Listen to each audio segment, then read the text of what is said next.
Okay. Well, good evening, everyone, and welcome to the meeting of the Cabinet on Monday, the 23rd of October 2023. My name is Councillor Phil Knowles. I'm the Regional Harbour District Council and Chair of the Cabinet. At that point, I'm now going to ask the individuals around the table to introduce themselves so that everyone who might be listening in can see who's here and who's attending. So I think we'll start with you, Councillor Knight, if that's okay. Thank you for that. Yes, so Councillor Knight, and I'm Cabinet Lead for Wellbeing. Thank you. Councillor Paul Beadle, Cabinet Member for the Corporate Portfolio. Councillor Mark Graves, Portfolio Holder for Finance. Councillor Darren Woodywest, Portfolio Holder for Environmental and Climate Change. Simon Galton, Councillor Galton, Portfolio Holder for Planning and Enforcement. Good evening, everyone. I'm Claire Hutchinson, and I'm here as the Interim Director of Law and Governance and the Monitoring Officer. Good evening, Clive Mason, Interim Deputy Chief Executive, Section 151 Officer. Good evening, Sarah Hamilton, Interim Senior Democratic Officer. Good evening, David Atkinson, Director of Planning.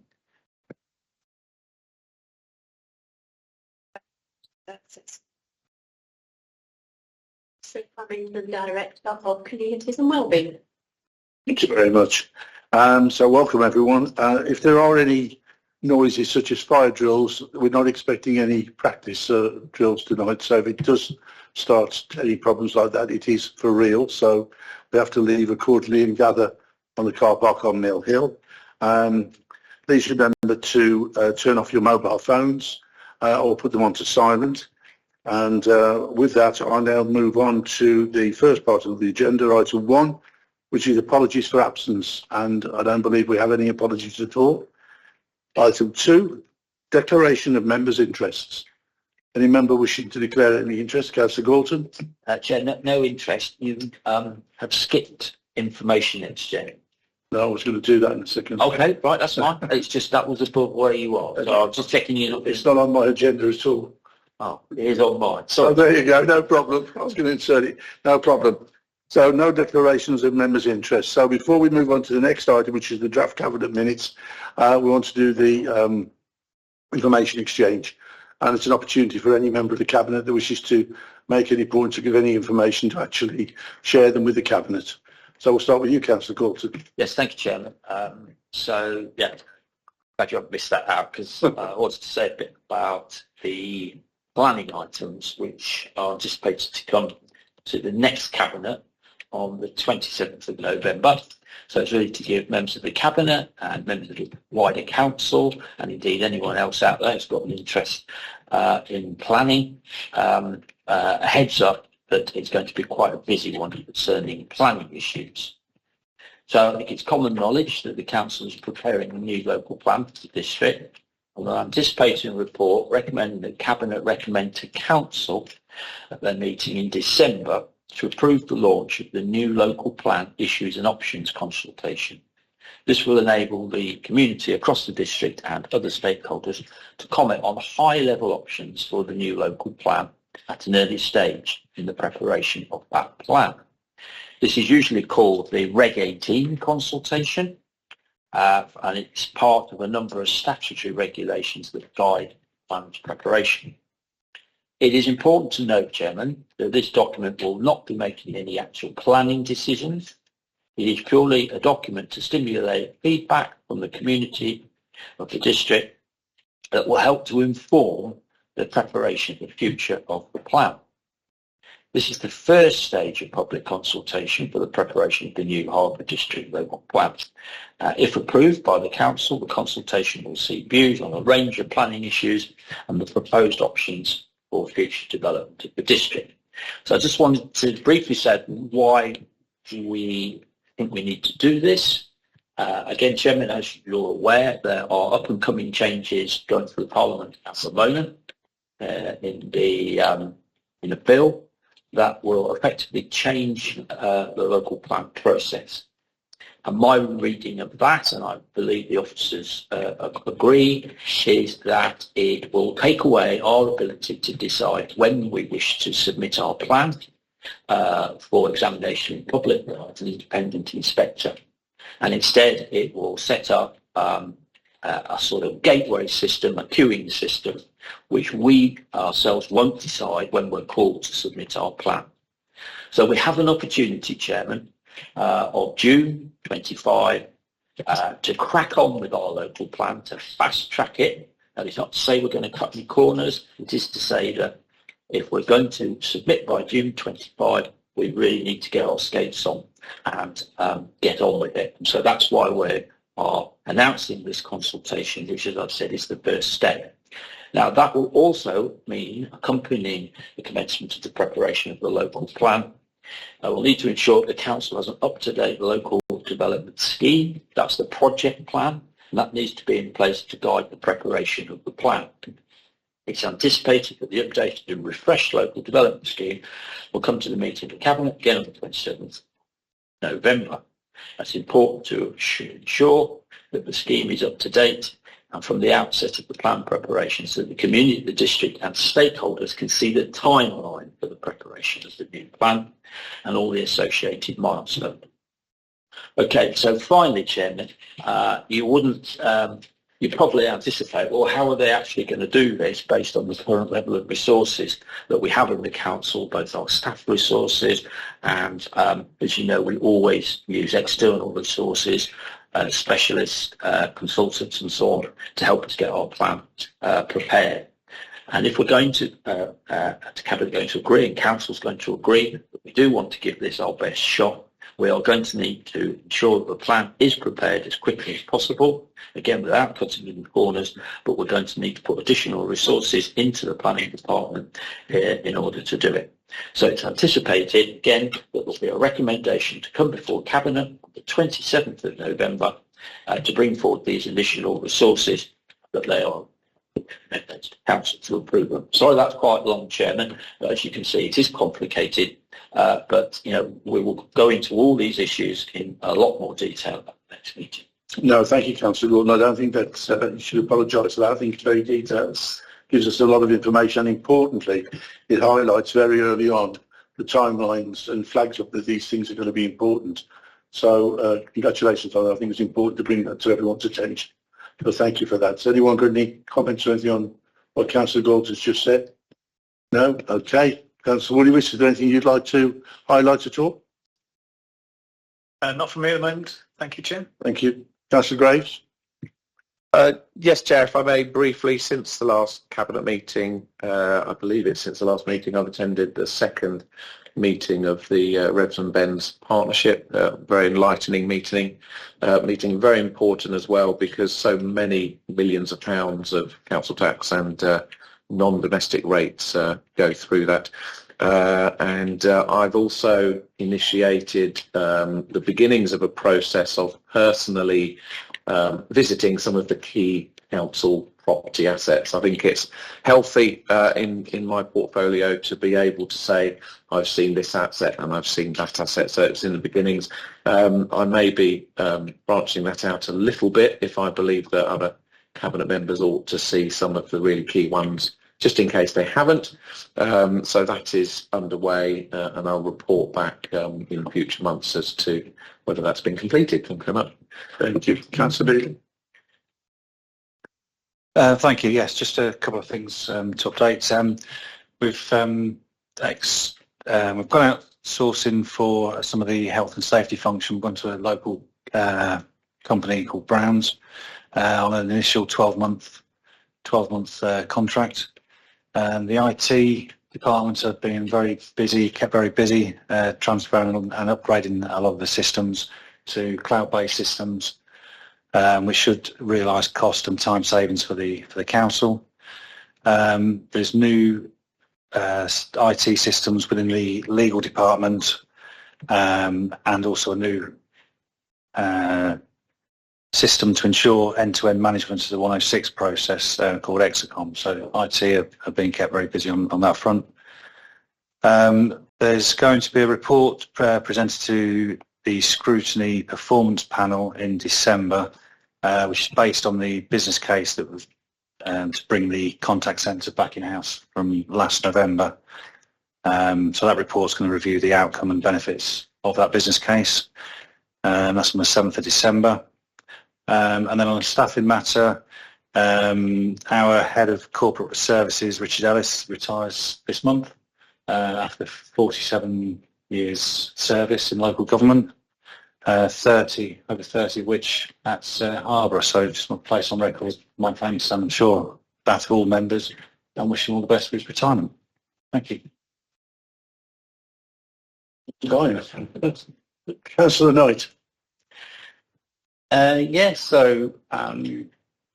Just a quick one, housing and homelessness. The monthly stats are in the Teams folder, which have been emailed to me. Domestic abuse and homelessness presentations are continuing to be high, and some of this is because we're getting applications from other areas. Work is still ongoing with repairs to Planner's Yard, still being looked into.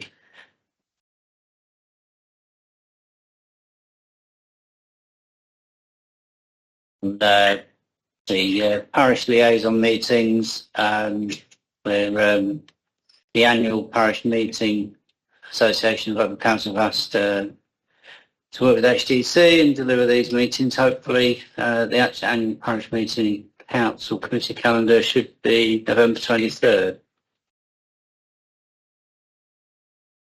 Thank you very much, Councillor Knight. Anyone, any questions to any of the cabinet members? No? Okay, I just want to add one or two things, if I may. Obviously, we owe a debt of gratitude to Richard for such a long service to the council. I do hope we'll have the opportunity to thank him properly before he leaves. And just one or two things I want to just highlight.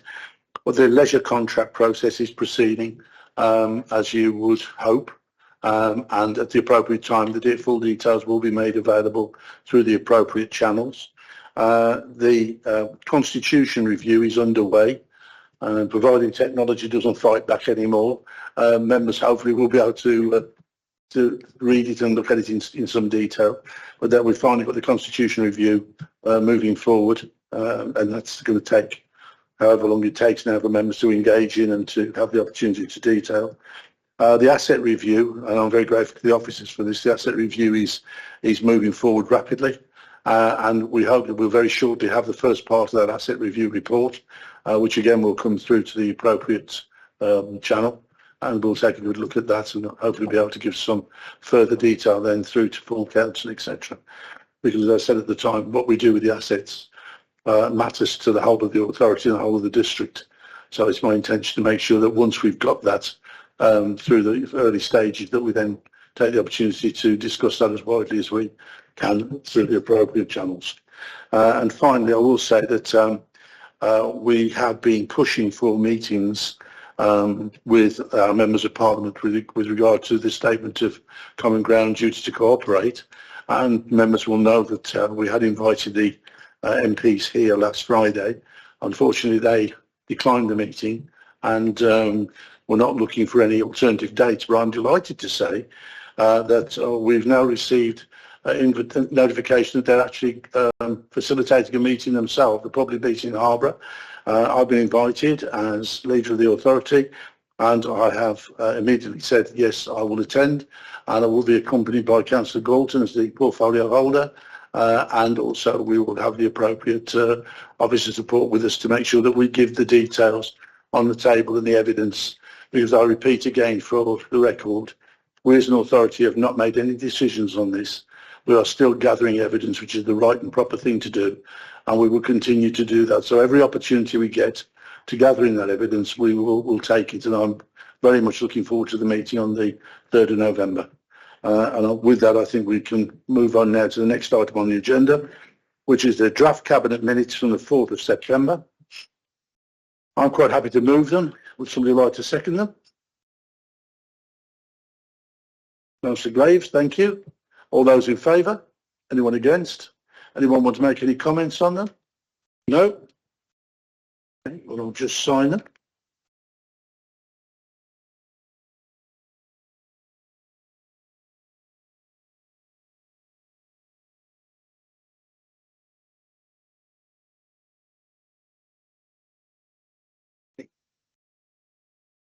Do you need the stamps? Okay, we now move on to item 4, which is the body of the report, Annual Treasury Management Report 2023 and Prudential Indicators. And I hand over now to our lead on finance, which is Councillor Graves. Thank you, Leader. This is a regular annual report that comes to Cabinet, and I'll briefly read the summary for the benefit of all people here and anyone watching online. Treasury management is an integral part of the Council's finances relating to cash flow management and financing of capital schemes, and therefore underpins all of the Council's aims. The Annual Treasury Report is a requirement of the Council's reporting procedures and covers the Treasury management activity for 2022 to 2023. So it's looking backwards a little bit. The report also covers the actual prudential indicators for 2022 and 2023 in accordance with the requirements of the Prudential Code. 2 recommendations are A, to note the Annual Treasury Management Report for 22-23, and B, to approve the actual 22-23 prudential and treasury indicators included in this report. The rest of the report, Leader, I won't go into any other details other than I'm happy with it. There's a lot of technical and financial information, predictions of interest rates, past interest rates, the implications on our cash management of those interest rates and the predictions going ahead for the future to some degree, but as I said, it is mainly a back-looking report. I'm happy to propose this report, Leader, and wonder if someone could be very kind to second it to me and take any questions if there are any, and also if the Section 151 officer would like to highlight any particular parts, more than happy to. Thank you. Well, before we ask that question, is there someone who'd like to second Councillor Graves' proposal? Do we have a seconder? Councillor Woodywes? Okay, fine. Right, would you like to come in?